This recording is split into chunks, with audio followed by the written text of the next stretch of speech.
día, mi nombre es Diana Aguas. Actualmente estudio la licenciatura en Derecho en la Universidad Autónoma de Querétaro, Campus Cerro de las Campanas. Hablaré acerca de la Corte Internacional de Justicia, que es un tema dentro de la materia de Derecho Internacional Público, impartido por la maestra Celia Guerra. ¿Qué es la Corte Internacional de Justicia? La Corte Internacional de Justicia es un órgano judicial principal de la Organización Nacional de las Naciones Unidas, mejor conocido como la ONU. ¿Dónde se encuentra la Corte Internacional de Justicia? La Corte Internacional de Justicia se encuentra su sede en el Palacio de la Paz de La Haya, en los Países Bajos. ¿De qué se encarga la Corte? La Corte Internacional de Justicia se encarga de solucionar las controversias, los conflictos que se encuentran entre diferentes estados. Los conflictos, las problemáticas pueden ser entre uno y otro estado, es decir, entre determinados países. Puede incluso haber conflictos que se encuentran más generalizados, en los cuales hay diferentes países que están en pugna. ¿De qué tipo de conflictos? Por ejemplo, puede ser conflictos de territorio, conflictos de embarcaciones, de áreas marítimas, conflictos en los que está en duda el territorio, la extensión, la capacidad, de dónde a dónde abarca un territorio, o qué le pertenece o no de una embarcación, etc. Pero no solamente se encarga de eso la Corte, también la Corte brinda opiniones consultivas. Cabe mencionar que estas opiniones son no vinculantes, más bien tienen un impacto jurídico, una interpretación, una forma, un análisis, una guía. Los idiomas que se han tomado como oficiales son dos: uno, el inglés, y el francés. Cuando se resuelve una controversia en la Corte en el idioma inglés, de esa misma manera se va a dictar la sentencia, el fallo de la Corte va a ser en el idioma inglés. Si por el contrario la controversia se resuelve en el idioma del francés, de esa misma manera se va a resolver en el idioma francés. Hay que hablar un poco de los orígenes, la historia, los procesos de arbitraje, o sea, la consolidación de la Corte ha sufrido una evolución que ha acarreado dos de los principales procesos de arbitraje. Uno ocurrió en la etapa moderna, fue un tratado de Yale en 1974, donde este ocurrió entre Estados Unidos y Gran Bretaña. También se le conoce como Tratado de Amistad. Este conflicto fue entre el comercio y la navegación. De esa manera fue que surge una problemática, un conflicto entre estos dos estados. Y se crean tres comisiones mixtas. Las comisiones mixtas se establecieron en dos bandos. Cada uno poseía el mismo número de miembros, es decir, el mismo número de norteamericanos y el mismo número de personas británicas. Se hizo una negociación y fue que se resuelve este conflicto, y fue el principal antecedente de arbitraje consolidado. El segundo origen de arbitraje fue de 1872, se le conoce como Alabama. Fue igual entre Reino Unido y Estados Unidos, en un marco del Tratado de Washington.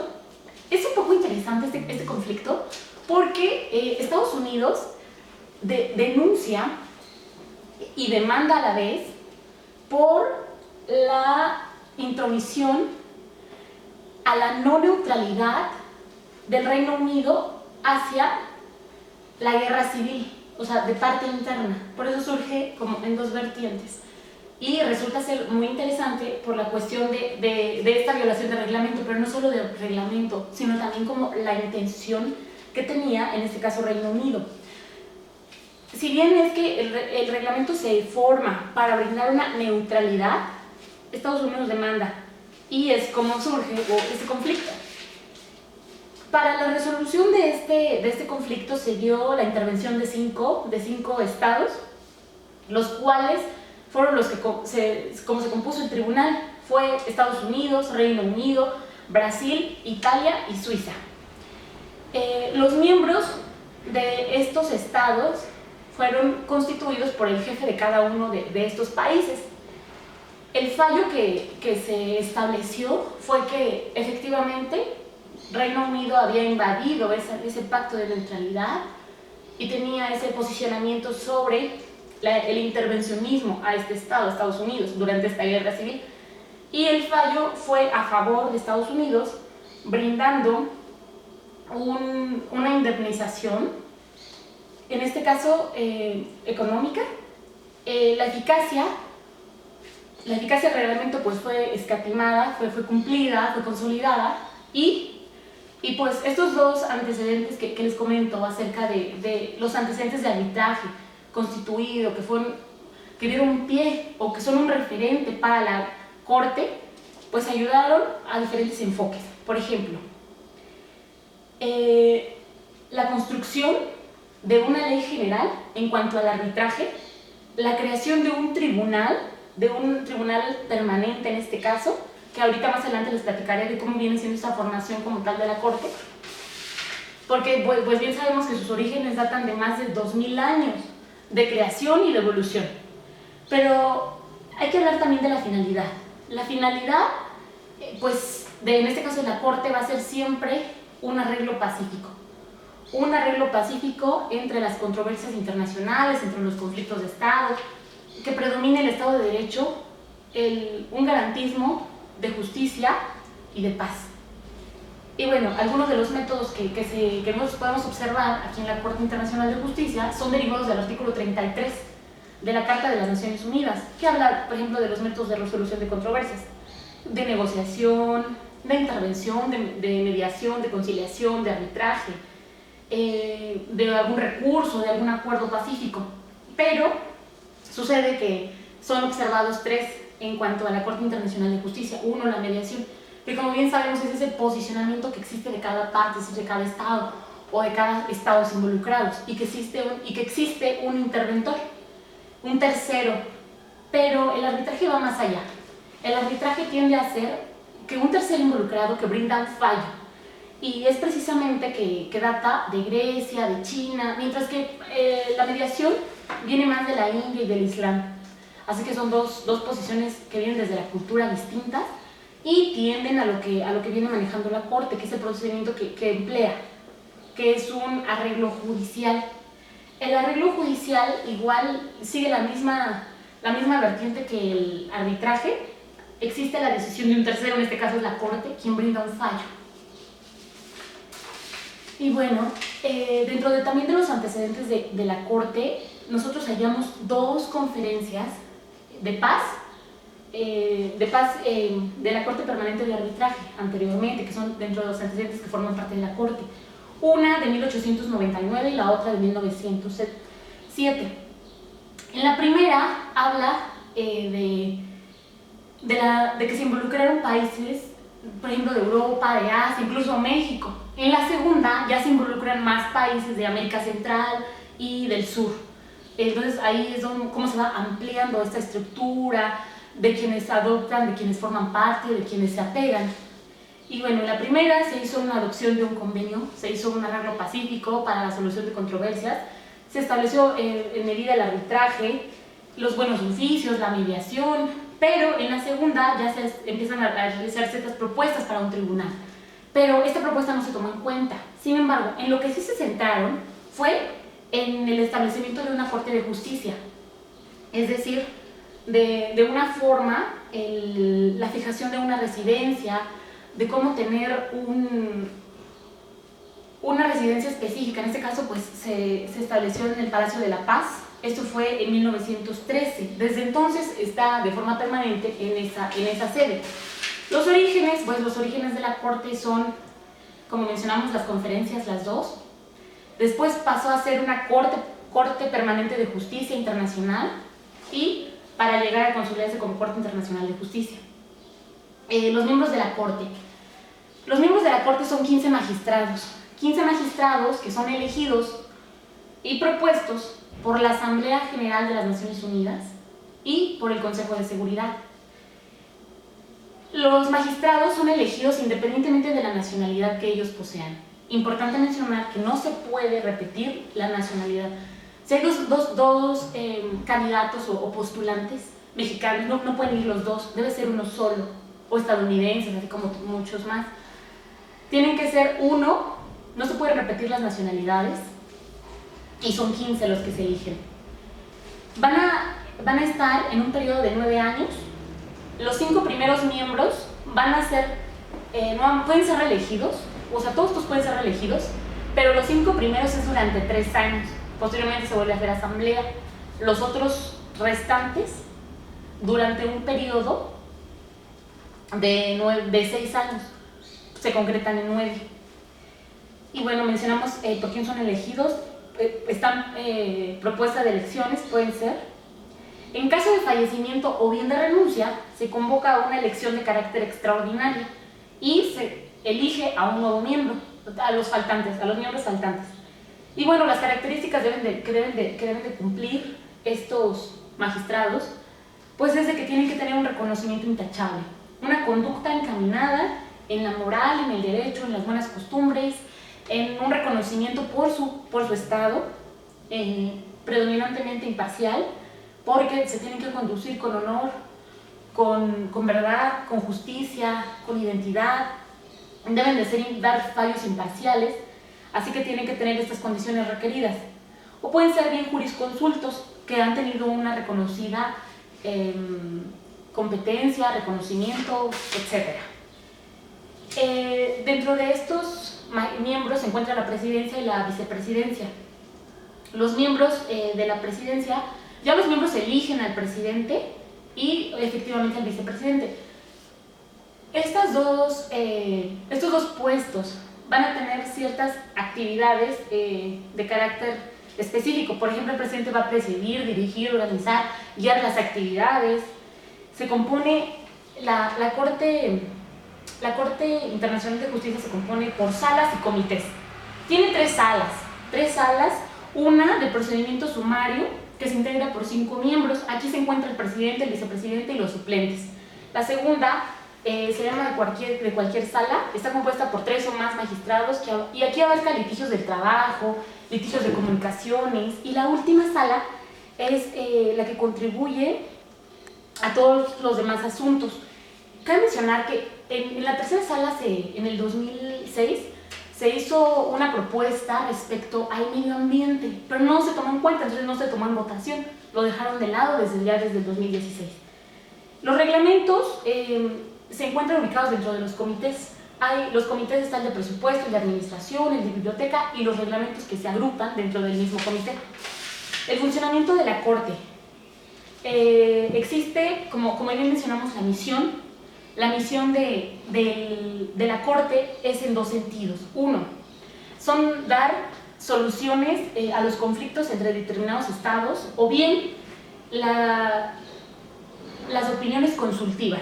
Para las resoluciones va a tener un procedimiento contencioso, y para las opiniones consultivas no es más que brindar un dictamen escrito, no es vinculante, es un dictamen, un análisis, una explicación respecto a determinados fallos, temas jurídicos que les solicite la Asamblea General de las Naciones Unidas o el Consejo de Seguridad. En el procedimiento contencioso pueden ser existen las partes de los miembros, las partes, es decir, los estados, van a tener un asesoramiento jurídico, abogados, y se busca la justicia, el Estado de Derecho. Se viene adoptando, aquí la jurisdicción va a ser abarcativa, es decir, todos los que formen parte, como tal, de la Organización Nacional de las Naciones Unidas, o bien los países que se adopten o quieran dirimir esta controversia o resolverla bajo la jurisdicción de la Corte. Bueno, hay que mencionar que como es un organismo, mencionábamos, independiente, tiene una asistencia financiera desde 1989. Se llama Fondo Fiduciario en determinadas circunstancias, que se van a brindar informes de cómo se han llevado los recursos en ciertas actividades, lo que se ha atribuido a la Corte, si han viajado a algún país para solucionar alguna controversia, etc. El informe se va a brindar año con año, desde el 1 de agosto hasta el 31 de julio del año entrante, y va a ser año con año. Se presenta un informe, las competencias, las actividades que se han estado relacionando, siempre de carácter judicial, si se han hecho algunas visitas, algunas conferencias, si se han publicado incluso, o de todo lo que se ha dispuesto del fondo se tiene que establecer, y se encuentra presente de forma electrónica. La secretaría también es otra parte importante de la Corte porque encabeza también este órgano, es un órgano de administración permanente que lo encabeza el secretario y tiene 3 departamentos: jurídicos, lingüísticos e informáticos. Entonces su campo de aplicación es mucho más amplio, así que es un secretario que brinda también informes, que tiene un fondo también fiduciario de la Secretaría General. Por ejemplo, si tiene que asistir a algún estado, a algún país, para la aplicación de un fallo o dar algún arreglo de controversias que él tiene que estar presente, etc. Brinda también sus informes y tiene su sitio web oficial, la Corte. Es importante mencionar este tema como es predominantemente o la importancia que tiene respecto al derecho internacional público. Y bueno, pues nosotros sabemos que es una creación abarcativa, que la Corte es un instrumento, un organismo judicial objetivo, es decir, que crea condiciones bajo las cuales se resuelve una controversia, bajo el cumplimiento de ciertas obligaciones encaminadas a ciertos tratados. He ahí la importancia del derecho internacional público, que se cumplan los tratados internacionales, que se cumplan las obligaciones pactadas entre estados, que independientemente de la atribución política o económica de determinado estado, predomina la justicia, el derecho, la resolución de conflictos bajo una corte imparcial, donde ministros, magistrados específicos, miembros, son los que toman resoluciones tomando en cuenta diferentes fuentes. Es importante mencionar que como es un área de derecho, se toman en cuenta los principios de derecho, los reglamentos, el procedimiento contencioso, pero que predomina la justicia para los estados y lo que es aún mejor, para los ciudadanos.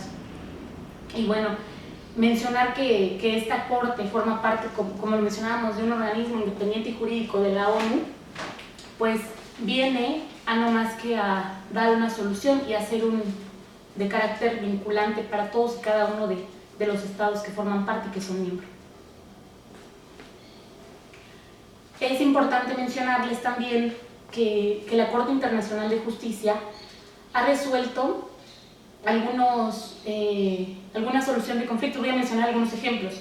Por ejemplo, en el caso de la zona asiática, ha dirimido conflictos en cuanto a ciertos golfos, a ciertos océanos, a las abarcaciones de determinados buques.